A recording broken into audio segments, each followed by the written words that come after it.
깊이 있는 시선으로 오늘을 바라보는 뉴스 퍼레이드 문을 엽니다. 오늘의 주요 뉴스 보시겠습니다. 신유빈 전지희 선수가 북한을 꺾고 아시안게임 탁구 여자 복식 금메달을 목에 걸었습니다. 아시안게임 금메달은 한국 탁구 21년 만에 거둔 쾌거입니다. 올해 노벨 생리의학상은 코로나19 백신 개발에 기여한 2명에게 돌아갔습니다. 노벨위원회는 획기적인 발견을 통해 코로나19 백신 개발에 길을 열었다고 밝혔습니다. 무소속 김남국 의원이 추석 연휴 기간 일본 도쿄를 방문한 모습이 포착됐습니다. 목격자들은 관광객 모습과 다름없었다고 전했는데 김 의원 측은 약속된 지지자 모임 등으로 일본을 찾았다고 해명했습니다. 민주당 이재명 대표가 윤석열 대통령과 영수회담을 제안한 것에 대해 대통령실은 대응을 하지 않고 있습니다. 여당은 번지수를 잘못 찾았다며 비판했습니다. 네, 저희는 잠시 뒤에 돌아옵니다. 올해 노벨 생리의학상은 mRNA 백신 연구의 선구자로 코로나 극복에 기여한 과학자들에게 돌아갔습니다. 신종 전염병으로부터 인류를 구한 위대한 업적이라는 평가입니다. 김자민 기자입니다. 2023년 노벨 생리의학상 수상자에 커털린 커리코 독일 바이오엔테크 수석 부사장과 드루 와이스먼 미 펜실베니아대 의대 교수가 선정됐습니다. 두 사람은 코로나19 대유행 극복에 결정적인 기여를 한 메신저 리보액산, mRNA 백신 연구의 선구자로 평가받습니다. Together they have saved millions of lives, prevented severe COVID-19, reduced the overall disease burden, and enabled societies to open up again. 이들이 처음 제시한 mRNA 기술은 화이자와 모더나 등의 코로나19 백신 개발로 이어졌습니다. 통상 10년 걸리던 바이러스 백신 개발이 불과 3개월 만에 가능했던 건 이미 30여 년 전 연구가 시작됐기 때문입니다. Everybody thinks RNA was invented in 10 months, but the first clinical trial was 1995, 96. 헝가리 출신 생화학자로 백신의 어머니라 불리는 커리코 부사장은 꾸준한 투자와 노력으로 이뤄낸 성과라며 수상 소감을 밝혔습니다. And I would tell them, just believe me, that it is a very safe and very important vaccine. 수상자 두 사람은 상금 1,100만 스웨덴 크로나, 우리 돈 약 13억 4천만 원을 나눠받습니다. TV조선 김자민입니다. 민주노총 소속 서울대병원 노동조합이 오는 11일 총파업을 예고했습니다. 병원이 의사들의 임금 인상에만 주력한다는 이유에서인데 파업이 다른 병원으로도 확산될지 의료계가 촉각을 곤두세우고 있습니다. 이태희 기자가 보도합니다. 서울대병원 노동조합이 진행한 총파업 찬반 투표에서 95%가 넘는 조합원이 파업에 찬성했습니다. 이에 따라 노조는 오는 11일부터 무기한 총파업에 돌입합니다. 조합원 3,700여 명이 파업에 참여할 예정인데 응급실 등 필수 인력은 유지될 것으로 보입니다. 서울대병원 노조는 지난 7월부터 공공의료 수당신설과 실질임금 인상 등을 요구하며 단체 교섭을 진행했지만 병원 측이 수용안을 제시하지 않고 있다는 입장입니다. 특히 병원장이 의사직 임금 인상에만 열을 올린다며 의사성과급제 폐지도 주장했습니다. 서울대병원 노조는 지난해 11월에도 간호사와 기술직 등 필수 인력을 늘려달라며 사흘간 총파업을 벌인 바 있습니다. 공공기관 가짜치는 즉각 해결!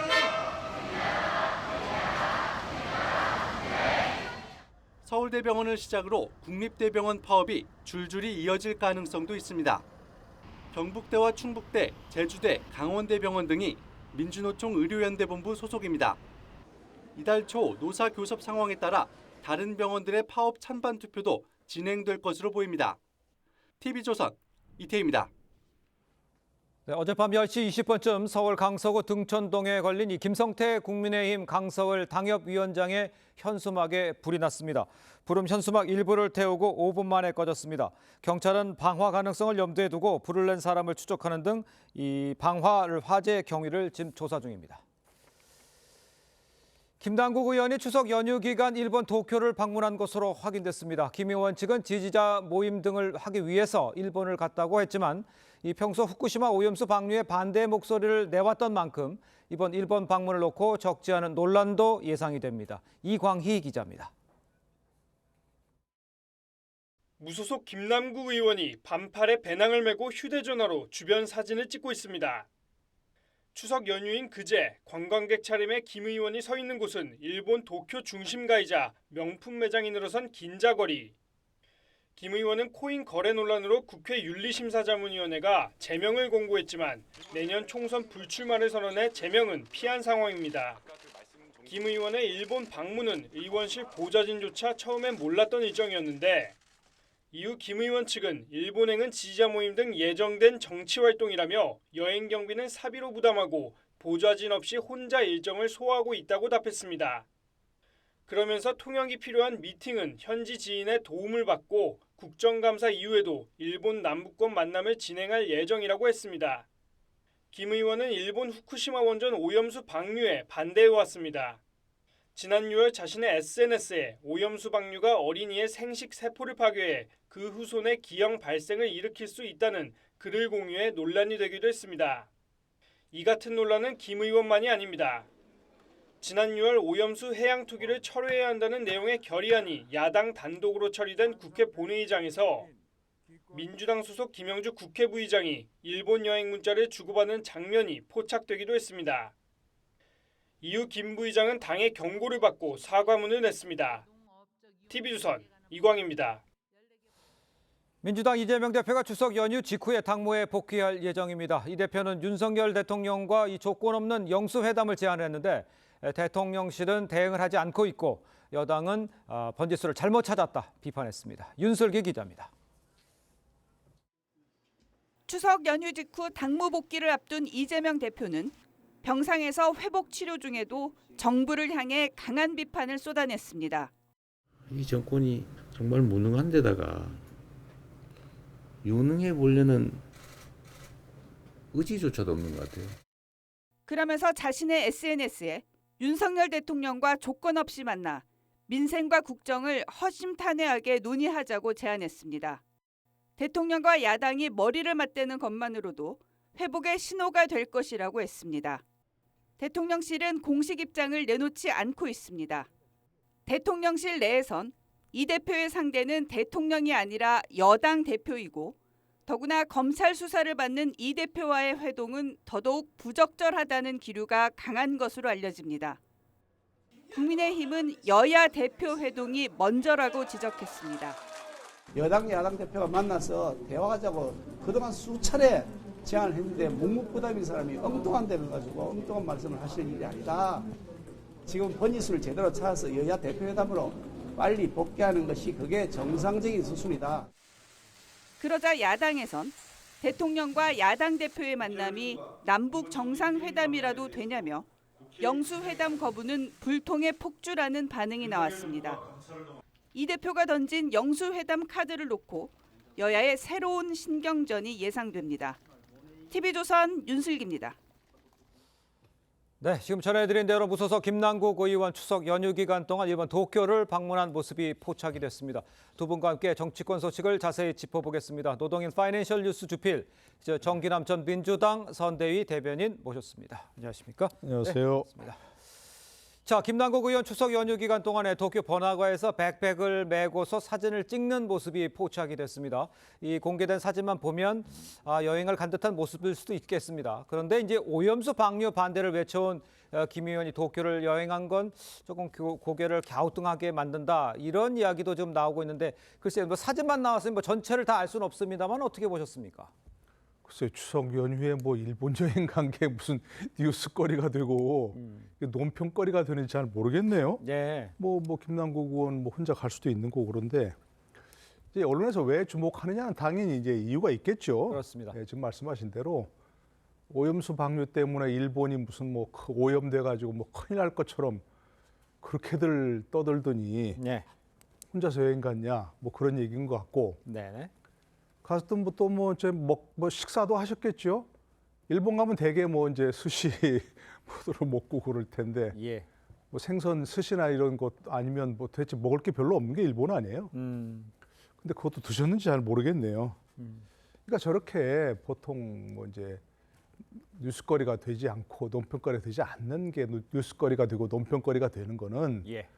그렇게 일본 가면 뭐 큰일 나는 것처럼 일본 전체가 오염된 것처럼 하시더니 갔느냐 그런 얘기 아니겠습니까? 예. 그러니까 반일 감정 선동하는 거 이제는 그만 좀 하고 허위 뉴스로 가짜 뉴스로 이렇게 일본 전체가 오염되는 것처럼 뭐 그렇게 하는 거 이제 그만 두셨으면 좋겠다. 네. 뭐 그런 얘기겠죠. 예. 뭐 연휴 동안에 뭐 어떤 생선 뭐 또 수산시장 이런 데 갔더니 뭐 엄청나게 많은 분들이 오시더라고요. 그러니까 이제 국민들도 그런 거에 별로 좌지우지되지 않는다. 예. 이제 가짜 뉴스에 선동되지 않는다. 이런 것 좀 잘 아셨으면 좋겠다. 뭐 그런 얘기 하고 싶습니다. 알겠습니다. 일단 그 김 의원 측은요, 예정된 정치 활동에 따른 일본 행위였다 이렇게 해명은 했습니다. 그런데 이제 보좌진이 의원 개인 일정에 대해서 사전에 알지 못했다 이렇게 이제 밝혔어요. 보좌진이 예정된 정치 활동을 모를 수가 있는 건지 이거는 어떻게 이해를 할 수가 있겠습니까? 이제 어떤 목적으로 일본을 방문했느냐에 따라서 네. 보좌진이 뭐 알 수도 있고 모를 수도 있겠습니다. 예, 네. 추석 연휴 기간이기 때문에 네, 네. 개인적인 일정이었다면 굳이 보좌진한테 알리지 않고 조용히 다녀올 수도 있겠죠. 그렇죠. 그러나 이제 얘기가 좀 엇갈리는 게 예. 일본에 있는 지지자 모임을 참석을 위해 갔다. 그렇다면 좀 다소 좀 공적인 역할로 보여지거든요. 그렇죠. 그렇다면 또 보좌진이 몰랐다는 얘기도 좀 이게 맞지 않는 것 같은 느낌입니다. 그런데 저는 이번 일본 방문을 통해서 네네. 뭐 이를테면 후쿠시마 오염수 방류에 대한 반대, 비판 입장을 취했기 때문에 일본을 가서는 안 된다. 이런 것이 아니라 예. 오히려 김남국 의원에게 느껴지는 것은 이런 겁니다. 본회의 상임위장에서 코인 거래를 하는 모습, 네네. 또 일본 후쿠시마 오염수 방류를 비판하면서 일본을 방문하는 모습 이런 것들이 오버랩된다는 거예요. 그럼 국민적 시선을 감안했다라면 저는 우리가 뭐 우리 속담 이런 말도 있지 않습니까? 오얏나무 아래에서 가꾼도 매지 마라 이런 속담도 있잖아요. 그런 차원에서 좀 자중자애하는 모습을 보여줬다면 하는 아쉬움이 있습니다. 그러니까 세심하게 좀 배려를 하고 상황을 좀 이해했으면 이러지 않을 수도 있다 이렇게 좀 지적을 해주신 것 같습니다. 근데 김 의원은요 앞서 그 지역구에서 오염수 반대 운동을 벌이기도 했고 또 SNS에 오염수 방류로 어린이의 생식 세포의 DNA가 파괴될 수 있다 이렇게 검증되지 않은 글을 올렸었습니다. 이 같은 행보 과거에 나온 얘기였었습니다만 이건 어떻게 보셨습니까? 글쎄 저런 것이 이제 모르겠습니다. 과연 검증이 되고 과학적으로 저게 확인할 수 있는 그런 문제인지 이 글인지 잘 모르겠고요. 뭐 오염수 방류 반대할 수 있죠. 당연히 일본의 행보 비판할 수 있고요. 그런데 저걸 오염수 방류를 반대하는 분도 그렇고 뭐 아니면 찬성하거나 뭐 할 수 있는 거지라고 얘기하는 사람들이나 저게 위험한지 아닌지 확실히 모르잖아요. 사실 그렇죠? 예. 눈으로 봐서 알 수 있는 것도 아니고. 그러면 저런 분야의 과학적 그 견해를 가진 분들이 전문가들이 하는 얘기를 믿을 수밖에 없는 게 아니겠습니까? 예. 저런 얘기를 그러니까 괴담식으로 얘기하는 거 무슨 오염수 방류로 뭐 어린이의 상세포의 DNA가 파괴될 수 있다 이런 얘기 하는 분들하고 그렇지 않다 하는 분들하고 숫자를 따져보면 그렇지 않다 문제가 없다. 정말 넓은 태평양에 저런 오염수 방류하는 것은 뭐 한강에 뭐 잉크 떨어뜨리는 거나 마찬가지다. 이렇게 얘기하는 분들하고 숫자를 대비해 보면 별 문제가 없다. 과학적으로 봤을 때라고 하는 분들이 훨씬 많지 않습니까? 그럼 그걸 믿을 수밖에 없잖아요. 우리가 그걸 어떻게 알겠습니까? 오늘 저 뉴스 보니까 신유빈 선수 정말 이번에 우리한테 참 큰 웃음을 준 신유빈 선수가 수술을 2번 받았다는 거예요. 그 불안했다는 거 아니겠습니까? 당연하겠죠. 선수 생명이 끝날 수도 있는 문제인데. 그러니까요. 그 수술을 2번이나 어떻게 맡겼겠습니까? 수술 집도한 의사 선생님이 문제 없다라고 하니까 맡겼을 거 아니겠습니까? 우리가 그런 거 아니겠습니까? 잘 모르는데 아파서 병원 가면 의사 선생님하고 약사 선생님이 수술을 하거나 약을 줄 때 나는 잘 모르지만 그 분야의 전문가 선생님들이 괜찮다고 하시니까 괜찮은 걸 믿어야 하는 거 아니겠습니까? 그러니까 저렇게 검증되지 않은 거 그걸 올리면서 마치 그게 무슨 큰 문제가 있는 것처럼 얘기하는 그런 게 아니고 조금 상식선에서 좀 그를 비판도 반대도 하는 그런 모습을 좀 보고 싶다 생각입니다. 알겠습니다. 금메달단 신유빈 선수까지 비유를 해주면서 상식선에서 이야기를 해줘야 된다 이렇게 지적을 해주셨습니다. 요것도 한번 짚어볼게요. 근데 이제 떠오르는 이야기가 야당 의원들 입원행 논란 이번이 처음이 아니었던 것 같아요. 김영주 국회 부의장 오염수 반대 결의안을 채택했던 이 국회 본회의장에서 이 홋카이도 골프 여행 문자를 주고받았던 거 아마 그래서 곤욕을 치렀죠. 이것도 기억이 납니다. 글쎄요. 반일 목소리를 높이던 의원들이 일본행 뭔가 좀 앞뒤가 맞지 않는다 이런 지적을 만약에 하게 되면 뭐 어떻게 답변을 하실 수가 있겠습니까? 뭐 충분히 국민들 입장에서 네. 그런 모습이 앞뒤가 맞지 않는다라고 인식할 수 있다고 보여집니다. 네. 그러나 후쿠시마 오염수 논란에 대한 비판적인 입장과 예. 또 이것이 친일과 반일의 프레임으로 이렇게 몰아가는 것은 좀 전혀 다른 문제이다. 이런 판단이고요. 네.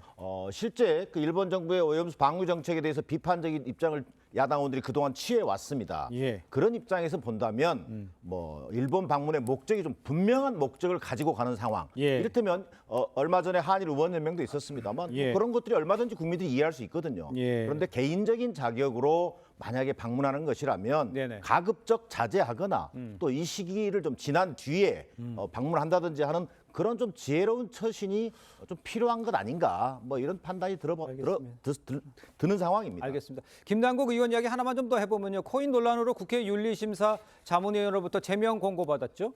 근데 직전에 이제 불출마 선언하면서 부결됐고요. 추가 논의가 진전되지 않고 있는 상황입니다. 징계가 결국 이렇게 되면 그거와 관련돼서는 코인 문제와 관련해서는 유야무야 되는 겁니까? 어떻게 돼봐야 됩니까? 글쎄 좀 수사를 하고 있다는데 네네. 이게 어떻게 될지 잘 모르겠네요. 좀 뭔가 결론을 문제가 있다 없다 좀 빨리 내줬으면 좋겠는데 예. 이거 뭐 국회 차원의 징계는 이미 물 건너간 거 아니겠습니까? 네. 윤리위에서 이제 제소하지 않기로 본회의 넘기지 않기로 했으니까 끝난 거고 네네.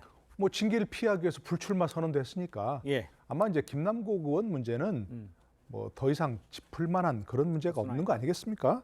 뭐 공천하느냐 뭐 출마하느냐 이렇게 막 논란이 된다면 예. 민주당이 부담이 되겠지만 본인이 불출마 선언했고 네. 민주당 탈당했고 이러니까 뭐 더 이상 민주당과 김남국 의원을 연계시키거나 하는 그런 문제는 이제 더 이상 없을 것으로 보여지고요. 예. 본인이 더 이상 출마도 안 한다면 뭐 크게 논란이 될 거리는 더 이상 없지 않는가 뭐 그렇게 생각합니다. 알겠습니다.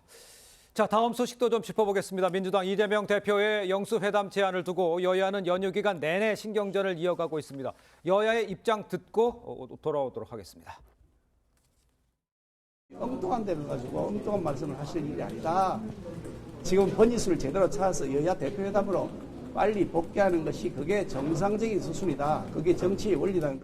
이렇게 여러 번 제안한 것도 기네스감일 텐데 이렇게 여러 번 무응답 또는 거절을 당하는 것도 기네스감이라고 생각합니다. 야당 대표가 정쟁 멈추고 민생 논의하자 이렇게 얘기하고 있는 것은 정치 복원하자라고 하는 통합의 메시지거든요. 자, 이재명 대표가요. 추석 당일 SNS 통해서 영수회담을 제안을 했습니다.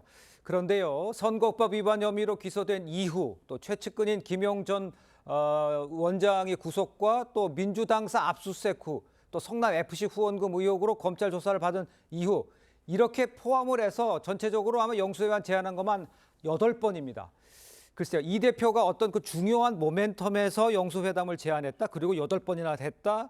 이거는 어떤 의도가 있는 겁니까? 어떻게 봐야 됩니까? 나름대로 그 대표의 제안이기 때문에 충분한 정치적 의도를 가지고 있다고 봐야겠죠. 예. 벌써 8번째 제안입니다. 예. 작년 8월 당대표 수락 연설에서부터 시작해서 네네. 지금까지 8번 영수회담을 제안했습니다만 아직까지 예. 윤석열 대통령과 어떤 정부 여당의 예.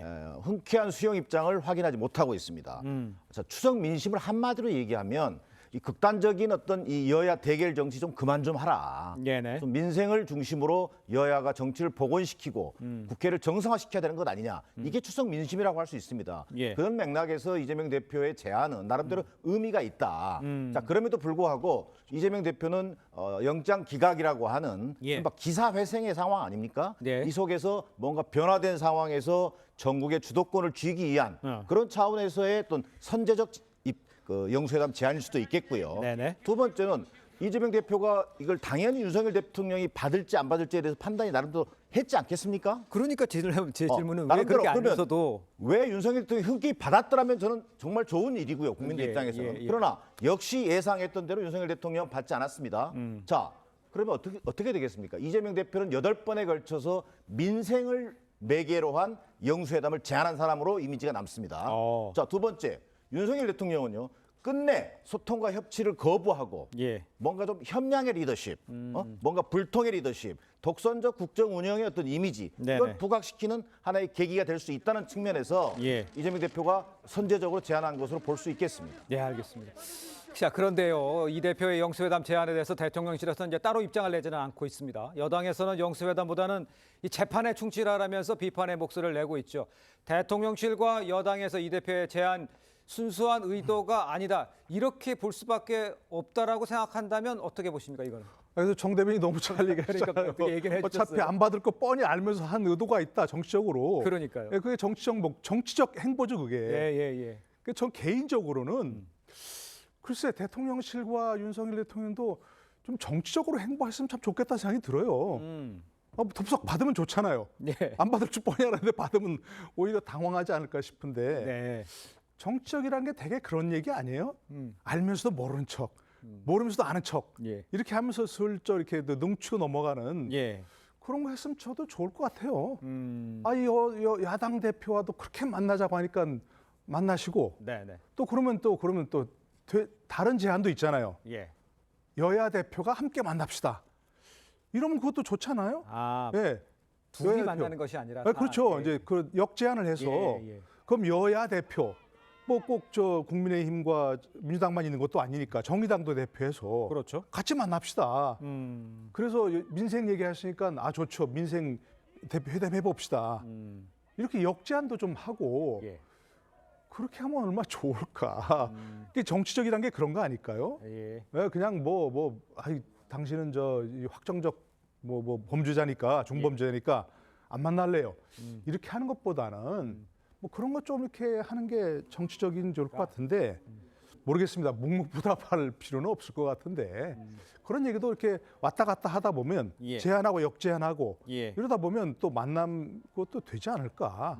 안 만나는 것보다는 만나는 게 좋을 것 같은데 물론 그 의도야 뻔하지만 뭐 그럴 때 슬쩍 넘어가면서 그렇게 하면 만나는 것도 좋지 않을까 싶은데 알겠어요. 잘 모르겠습니다. 저는. 다른 왜들 방법으로 그렇게 서로 만나자 하고 안 만나는지 잘 모르겠고요. 다른 방법으로 이제 네. 제안을 해 주셨는데 이거는 어떻게 보시는지 궁금합니다. 지난달에 이제 김기현 대표가 여야 대표 회담을 제안을 했지 않았습니까? 그런데 이제 민생을 챙기기 위해서 김기현 대표를 먼저 만나서 국회 기능을 좀 정상화시키는 게 이게 먼저 아니냐. 요런 생각. 그러니까 김 대표를 먼저 만나는 거. 요 부분에 대해서는 이재명 대표는 전혀 생각이 없는 겁니까? 제가 이재명 대표가 아니기 때문에 정확한 생각은 모르겠습니다만 예. 지금 뭐 좀 전에 우리 노동일 주필께서도 얘기했습니다만 예. 영수회담이든 여야 대표회담이든 뭐 용산회동이든 예. 그 형식에 구애받지 않고 여야 대표가 만날 수 있어야 된다. 그것이 국민에게 보여줄 수 있는 저는 정치인들의 도리라고 생각합니다. 예. 그런 맥락에서 지난 5월에 소위 김기현 대표와 이재명 대표 간의 양당 TV 토론의 개최를 합의해 놓고도 네. 유야무야된 적이 있습니다. 물론 그 당시에 현실적으로 어려웠죠. 그거는 아니었나요? 물론 아니죠. 국민의힘 그 김기현 대표가 사실 좀 적극적인 의지를 보이지 않은 것이 하나의 요인입니다. 물론 예. 또 국민의힘 입장에서는 다른 요인을 들 수 있겠습니다만 네. 저는 시기, 형식에 상관없이 여야 대표가 만나는 것은 최소한의 정치인의 도리로 보여집니다. 네, 알겠습니다. 일단 그 과거 그 황교안 자유한국당 대표가 문 대통령에게 영수회담을 제안했을 그 당시 민주당 수석 대변이었던 이 홍익표 원내대표가요. 권위주의 정권 시절에나 하던 것이라면서 말했던 적이 아마 기억을 나실 겁니다. 여당에서는 이 내로남불이라는 비판 나오고 있는데 이거는 어떻게 이해하십니까? 그러니까 과거 발언을 모르지 않을 텐데 네. 더구나 홍익표 지금 원내대표가 됐지 않습니까? 그렇습니다. 민주당 대변인일 때 영수회담이라는 것은 과거 뭐 제왕적 총재 시절 그러니까 대통령이 여당 대표를 겸했을 때 예. 뭐 이렇게 영수회담이라고 했지 않습니까? 그러니까 그런 것도 안 한다 하는 건 단순히 당시 얘기만이 아니고 예. 이미 영수회담이라는 걸 안 한 지가 오래됐어요. 그냥 여야 대표와 대통령의 회동 이런 얘기를 많이 했었던 것이고요. 네. 그러니까 이제 그 영수회담이라는 것 자체는 이제 뭐 안 하는 게 그야말로 이제 오래됐고. 네. 그러니까 내로남불이라는 말 들어도 이제 뭐 할 말이 없는 거고. 또 한 가지는 대개 영수회담하고 나서는 뒤끝이 좋지 않았어요. 대개 끝나고 나서 말이 달라요 서로. 이런 얘기했다 저런 얘기했다 안 했다 뭐 했다 뭐 이런 얘기 많고. 예. 그렇기 때문에 득보다 실이 많은 게 영수회담이고요. 아까 아주 오늘 정기남 대표님하고 저하고 합의하는 게 많은데 합의가 많은데 아니 그러니까 이재명 대표가 그렇게 만나고 싶으면 일단 여야 대표끼리 한번 만납시다. 그러니까 그것도 방법이. 예, 만나서 얘기한 다음에 거기서 합의해가지고 그럼 대통령께 함께 여야 대표가 만나서 우리 같이 한번 좀 만나시죠.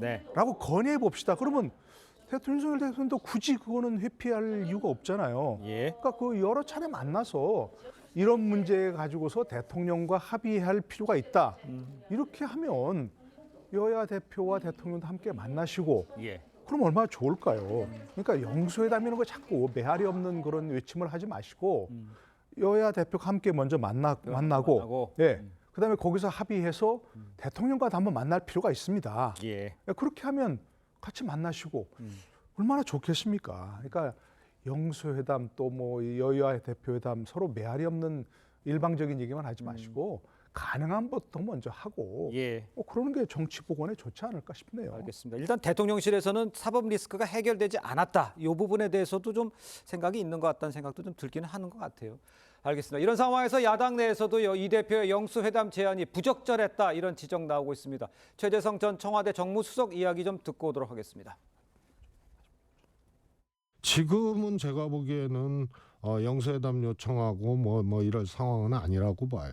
이 국민들이 그 정도는 알거든요. 지금 간 보고 뭐 이럴 때가 아니거든요. 그래서 안으로는 통합, 당평, 그다음에 민생을 구하기 위해서 야당이 의미 있는 정책들 또 의미 있는 행보들을 해야 되고요. 그다음에 정권에는 싸워야 되는 거예요. 자, 최 전 수석이 이 대표의 영수회담 제안이 국면 전환용으로 읽힌다면서 영수회담으로 간을 볼 것이 아니라 당 통합부터 할 필요가 있다 이렇게 지적을 했습니다. 당 통합부터 안에 이제 비명계와의 관계 요거를 지적한 것 같은데 그 부분을 먼저 해결할 수 있는 상황입니까? 지금 하고 있는 상황입니까? 어떻게 봐야 됩니까? 뭐 이제 해야 되는 상황이죠. 저는 최재성 전 수석의 그 지적은 좀 적절한 비판으로 보여집니다. 우선순위에 대해서. 그리고 저는 앞으로 9번째 영수회담 제안은 당분간 없었으면 좋겠어요. 그리고 영수회담에 목매는 방식이 아니라 뭔가 지금 이재명 대표에게 주어진 과제, 이른바 통합적 당 운영에 대한 어떤 최우선의 과제를 먼저 좀 챙기는 모습을 좀 보여주는 게 중요하다. 당의 내분을 수습하는 통합과 협력의 시스템을 어떻게 구축할 것인가. 여기 통해서 이재명 대표의 리더십이 아마 평가받게 될 것입니다. 특히 이 뭐 가결파, 색출, 또 뭐 응징 등 뭔가 당을 분열로 내몰고 있는 어떤 강경 친명 세력 행태에 대해서도 나름대로 좀 선을 그어준다든지 이걸 통해서 이재명 대표의 어떤 진정한 정치적 리더십을 보여주는 게 지금 현재 이재명 대표에게 주어진 가장 어떤 중차대한 과제로 보여집니다. 알겠습니다. 영수회담 제안 이런 것보다는 당내 통합을 먼저 해야 된다라고 좀 지적을 해주신 것 같은데 민주당 친명계와 지금 비명계 연휴에도 지금 서로를 향한 날선 비판 이어가고 있는 상황이죠.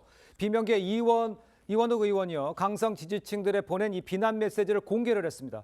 쓰레기 역겹다 등으로 아주 원색적인 비난으로 가득했다고 합니다.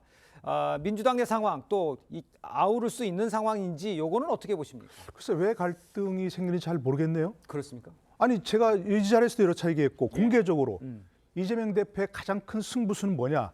영장심사에 정정당당하게 임해서 기각받는 것이다. 얘기했잖아요. 그렇습니다. 네, 그렇게 됐잖아요. 가결파 덕분에.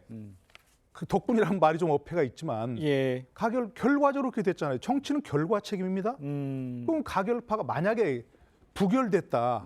지금 상황에서 그 체포동의안이 부결돼 가지고 계속 민주당이 뭐 방탄하면서 국민들의 비난을 받았을 거 아니에요. 이재명 대표는 뭔가 숨는 모습을 보일 거고 당당하지 못하고. 근데 지금 어떻게 됐습니까? 가결파 덕분에 영장심사에 뭐 임했지만 결과적으로 기각을 받아서 지금 아까 말씀하셨잖아요. 뭐 날개를 달았다고. 지금 그런 상황인데 왜 그걸 색출해야 한다, 징계해야 한다 얘기합니까? 말이 안 되는 거 아닙니까? 그러니까 뭐 물론 그 내막을 모르는 건 아니지만 지금 상황에서 그 얘기를 절대 할 필요가 없는 거고 해서도 안 되는 거죠. 그러니까 지금 뭐 공천 과정에서는 앞으로 어떻게 될지 모르겠어요. 그러나 지금 상황에서 뭐 그 사람들을 뭐 징계한다, 색출하라, 뭐 양심 고백하라, 이거는 양심의 자유를 침해하는 것일 뿐더러 국회법상 설사 당론을 정했다 하더라도 당론에 관계없이 양심에 따라 투표하게 돼 있는 게 국회법상 자유투표 원칙입니다. 예. 그러니까 그 얘기를 지금 할 단계는 아니라고 생각합니다. 알겠습니다. 하지만 그 강성 지지층의 이 가결파에 대한 공격도 계속되고 있다는 얘기를 첨부해서 드리도록 하겠습니다. 두 분 말씀은 여기까지 듣겠습니다. 고맙습니다. 감사합니다. 자, 검찰은요, 이재명 대표에 대해서 수사가 마무리 단계인 이 위증교사 혐의 부분부터 불구속 기소할 방침입니다. 이 대표는 이번 주부터 법원에 매주 한두 번꼴로 출석할 예정입니다. 김보건 기자입니다. 검찰은 이재명 민주당 대표 영장에 적시했던 3가지 혐의 가운데 위증교사부터 먼저 기소할 것을 검토 중인 것으로 전해졌습니다. 영장재판부도 위증교사 혐의는 소명되는 것으로 보인다며 이견을 보이지 않은 만큼 재판에 넘겨 수사 정당성을 확보하려는 수순으로 보입니다. 백현동 개발특혜와 쌍방울 대북 송금 의혹에 대해선 보강 수사를 거쳐 불구속 기소하는 방안이 유력시됩니다. 검찰 관계자는 기소 시점과 관련해 국정감사 등 정치 일정은 고려 대상이 아니라고 했습니다. 이미 재판 절차가 시작된 미래 대장동 개발 비리 의혹과 성남FC 불법 후원금 의혹, 공직선거법 위반 혐의 사건 등 이 대표의 재판 대상은 5개 사건으로 늘어나게 됩니다. 오는 6일 대장동 재판 첫 공판을 시작으로 13일엔 공직선거법 위반 사건 재판이 예정돼 있습니다.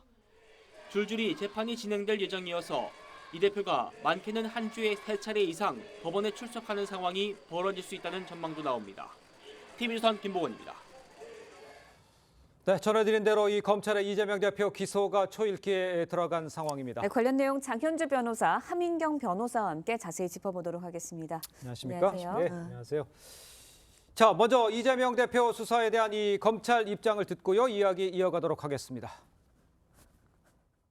검찰은 지금까지 그렇게 해왔던 것처럼 앞으로도 오로지 증거와 법리에 따라서만 수사와 재판 그리고 사법 절차에 충실히 임하도록 할 생각입니다.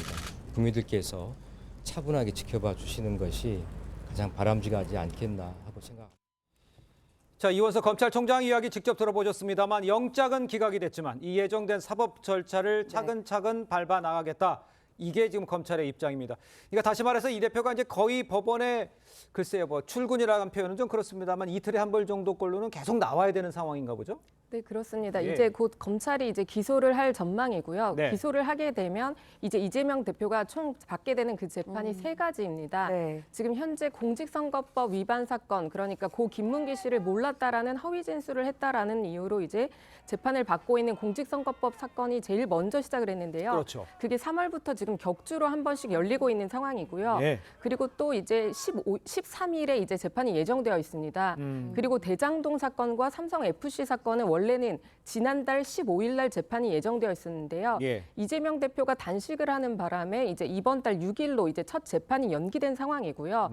또 이번에 기소될 사건들도 이제 되게 굵직굵직한 그런 사건들이기 때문에 재판부에서는 집중 심리를 하게 됩니다. 네네. 집중 심리라는 것은 일주일에 이제 적어도 2차례 이제 3차례씩 재판을 진행을 하게 되는 것인데요. 예. 그렇게 하지 않으면 이전에 어떤 재판을 했는지 그걸 따라잡기에도 이제 그 재판이 부족하기 때문에 예. 집중 심리를 반드시 할 것으로 예상이 되는데 그렇게 되다 보면 이재명 대표는 그 3가지의 재판으로 거의 매일 출근을 해야 되는 그런 상황입니다. 그렇군요. 네, 예. 자주 이제 재판장에 나가야 되는 그런 상황이 벌어질 것 같은데 재판이 통상 몇 시간 정도 걸리는지 좀 궁금하거든요. 사실 우리가 일반적인 형사 재판의 경우는요, 뭐 사건의 쟁점에 따라 얼마나 복잡한지에 따라 물론 천차만별이긴 합니다. 네. 그러나 증인 신문을 함께 한다라고 하더라도 일반적인 경우에는 뭐 한두 시간 내에 끝나는 것이 대부분이긴 한데요. 네. 이재명 대표의 사건 같은 경우에는 특히 대장동만 놓고 보더라고 하더라도 사건의 구조가 굉장히 복잡하고요. 그리고 관련돼 있는 참고인 피고인들도 굉장히 많은 상태입니다. 예. 기록 자체도 굉장히 방대하기 때문에 이제 많은 시간들이 소요될 것으로 보이고요. 예. 그렇기 때문에 만약에 오전에 재판이 시작된다고 하더라도 뭐 오후 늦게 또는 저녁까지도 하루 종일 재판이 이어질 가능성도 있습니다. 네. 자, 그런데 이제 이 대표가 물론 지금 이제 당무를 보고 있는 상황이죠. 당의 인선들을 하고 있으니까요. 그렇지만 이제 수많은 다른 당무들이 이제 산적해 있는 상황입니다. 당장 국정감사 코앞인데 그런 이 개인적인 일 때문에 재판을 연기해달라 이렇게는 할 수 있습니까, 재판부에? 네, 재판을 연기할 수 있습니다. 그렇습니까? 네, 예. 그리고 또 이제 이재명 대표가 이제까지 그랬던 것처럼 사실은 이제 본인의 여러 가지 당무가 바쁘다라는 이유로 예. 검찰 조사도 미뤘었잖아요. 예. 그리고 단식을 하면서 실제 이제 대장동 재판이 이번 달로 이제 미뤄지기도 했고요. 그렇기 때문에 이제 피의자가 수사를 앞두고 재판을 앞두고 이제 본인이 너무나 바쁘다 그리고 또 단식을 해서 몸이 안 좋다 이런 이유로 뭐 재판을 연기한다, 뭐 수사를 연기한다 이런 이제 안 좋은 그런 점들이 선례가 생겼다 이런 점들이 많지만 예. 실제 재판부에다가 연기를 신청을 하면 재판부는 받아들여 줄 거고요. 네. 다만 그 연기가 너무나 자주 있다면 예. 이제 재판부에서는 받아들여지지 않을 것이라서 어떻게 이재명 대표가 이 재판을 이제 준비를 하고 또 재판부는 어떻게 받아들일지 아마 그 추이를 지켜봐야 할 것 같습니다. 네, 그렇다 보니까 이런저런 사정들로 재판이 늦춰질 것이다라는 우려도 나오고 있거든요. 그러다 보면 대법원 판결이 나오는 게 뭐 다음 대선 전까지도 안 나올 수도 있다. 이런 우려도 나와요. 예. 일단 다음 대선은 2027년인데요. 그럼. 아직 많이 남기는 했지만 예. 그렇다 하더라도 이재명 대표와 관련된 재판들이 대법원 판결이면 결국 3심까지 확정되는 예. 것을 의미합니다. 예. 물론 1심이나 2심 재판에서 결과가 나올 수는 있겠지만 네네. 대법원 재판까지 확정되는 모든 사건들이 확정되는 것은 가능하지 않을 수도 있다라는 전망도 있습니다. 예. 물론 그 과정에 재판이 지금 여러 가지이기 때문에 네. 그중에 몇 가지들은 대법원의 확정 판결까지 있을 수도 있겠지만 전체가 다 확정되기에는 시간이 좀 부족할 수도 있기 때문에요. 예. 이 부분은 또 재판부에 맡겨져 있는 부분들이 있기 때문에 좀 네. 진행되는 상황들을 봐야겠습니다. 물론 이제 재판부가 판단하겠습니다만 그럼 변호사님 보시기에 이 대표 재판 최종적으로 끝나는 시점은 언제쯤 이렇게 예측은 하실 수 있으세요? 진짜 이제 변호사님 먼저 말씀을 해주시긴 예. 했지만 예. 아마 이제 공직선거법 같은 경우는 11차례 이미 재판이 진행됐기 때문에 아마 예. 6개월 내에 결론이 나오겠다라고 이제 기대를 하고 있는 상황인데요. 나머지 재판들 같은 경우에는 다 지금 처음 하고 있습니다. 그렇기 때문에 항소심, 상고심까지 하다 보면 거의 3년에 가까운 네. 그런 시간이 걸릴 것이라는 그런 생각도 들고요. 네. 그리고 또 이제까지 재판을 한 거 보면 계속 이제 연기를 하고 또 여러 가지 사유들이 있었잖아요. 그리고 또 민주당 인사들이 보면 재판을 다 최종적으로 받을 때까지 거의 모든 직이 다 끝날 때까지도 이제 결과가 안 나오는 걸 보면 예. 아마 그보다 더하지 않을까 그런 예상도 해봅니다. 예, 네, 그러네요. 구체적인 재판 내용도 좀 살펴보도록 하겠습니다. 예. 이제 검찰이 좀 위증교사 혐의부터 기소할 것이다라는 전망이 나오고 있는데 저번에 영장 심사 때도 이 혐의는 소명이 됐거든요. 그러다 보니까 이 대표 측 대응이 쉽지 않을 것이다라는 전망도 나와요. 사실 우리가 이제 법적 용어로 소명과 증명을 좀 구별해서 봐야 될 네. 텐데요. 네. 영장 실제 심사에서는 범죄의 소명을 요하는 것이고 우리가 전체적으로 유죄 무죄를 판단할 때는 결국 범죄 사실이 증명이 됐는지를 판단을 해야 됩니다. 네. 증명이라는 것은 소명보다 더 강한 의미가 있고요. 합리적 의심이 없는 정도의 그런 그 수준에 이르는 것을 증명이라고 하기 때문에 네. 결국은 재판 과정에서 검찰이 어떤 증거를 내놓는지 그리고 네. 이재명 대표 측에서 어떤 변론을 하는지 이런 부분들을 좀 더 지켜봐야겠습니다. 알겠습니다. 일단 네. 이제 백현동 개발 특혜 의혹 또 쌍방울 대급성 등 의혹의 경우는 이제 검찰 보강 수사를 한 뒤 재판에 넘길 거라 이런데 어떤 점들을 좀 보강을 한다는 겁니까? 지금 검찰에서는 이제 앞으로 있을 재판을 이제 대비를 해서 여러 가지 수사를 철저하게 네. 하고 있는 상황인데요. 네. 지금 보면 이번에 이제 영장이 기각됐지만 참 웃긴 것은 어떻게 보면 그 영장 기각 내용을 들여다보면 이거는 이재명 대표에게 유죄 증거가 현 시점에서도 이제 있다. 물적 증거, 인적 증거가 충분하기 때문에 더 이상 인멸할 증거가 없다. 네. 이런 판단을 하고 있거든요. 네. 그렇기 때문에 이제 검찰에서는 그러나 이제까지 보면은 위증 교사 같은 경우에도 예. 여러 가지 사례들이 많이 있었잖아요. 그리고 심지어 영장 판사가 영장을 기각했음에도 불구하고 소명이 됐다라고까지 이야기를 했고요. 예네. 또 이화영 재판 같은 경우에는 또 이재명의 주변 인물들이 이렇게 또 개입한 그런 정황이 상당히 보인다, 의심된다라고까지 이야기를 한 부분만큼 예. 검찰에서는 이런 여러 가지 점들을 고려해서 이제 더 철저하게 수사에 대비하고 있는 것으로 생각이 됩니다. 알겠습니다. 자, 두 분 말씀 여기까지 듣겠습니다. 고맙습니다. 고맙습니다. 감사합니다.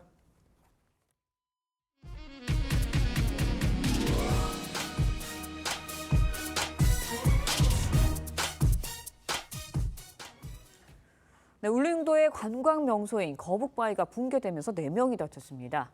청주 오창 휴게소에서는 70대 운전자가 몰던 차량이 부부를 덮쳐 아내가 숨졌습니다. 사건 사고 소식 이승훈 기자의 보도입니다. 울릉도 거북바위 윗부분이 갈라지더니 바위가 쏟아져 내립니다. 놀란 관광객들이 황급하게 대피합니다. 주차되어 있는 차에 바위가 눌렸는데 그 차 주차되어 있는 차 안에 사람이 있다고요. 사고가 일어난 것은 6시 55분쯤. 400톤가량의 바위가 쏟아지는 사고로 관광객 4명이 다쳤고 이 가운데 머리를 다친 20대 A씨는 헬기로 포항의 한 병원으로 긴급 이송됐습니다. 울릉군 등은 현장 복구와 함께 사고 원인 조사에 나섰습니다. 다른 차량을 진입 못하도록 현수를 다 쳐놓은 상태입니다. 조금 이제 균열이 최근에 비가 많이 와서 그런지 지금 조절 있는 걸로 알고 있습니다. 고속도로 휴게소에서 SUV 차량이 빠른 속도로 앞차를 추돌하더니 주차된 차량까지 잇따라 들이받습니다. 충북 청주시 오창 휴게소에서 70대 운전자 B씨가 몰던 SUV가 귀경길에 휴게소를 들른 부부를 덮쳤습니다. 이 사고로 50대 아내가 숨졌고 남편도 크게 다쳤습니다. 가해 차량이 그냥 갑자기 출발하면서 보행자를 그냥 추격한 사고를 인도는 안 했던 걸로 좀 나와 있는 것 같아요. TV우선 이수근입니다.